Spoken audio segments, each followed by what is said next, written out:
But we can also create brand new pages. At the top, click on the drop down next to your current page name. In this case, it says home. We'll click into this.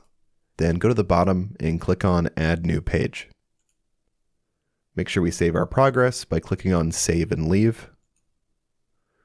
And just like before, we could create a container and add in new elements from scratch. But if we click on this Starter Templates plugin here, we'll have access to a bunch of different pre-made page layouts. So let's click on the Starter Templates plugin here. I'll find another template I like the Planet Earth template. And then I'll use the About page. Nice, and now we have a super clean About Us page. And we can edit all of the content within the page just like before. We'll also need to give this page a name. So let's go to the top and hit this gear icon here.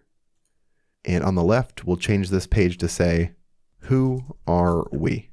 And I'm also noticing that we have this page title here. So Who are we is appearing up here at the top, and then also here on the main page. To hide your page title at the top, go back to the left and go all the way to the bottom. Then click on Hide Title.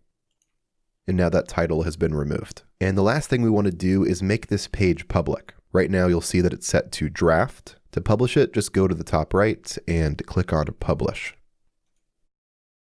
And there we go, our page is now live. To preview our changes, let's go back to the top right here and click on this eyeball button.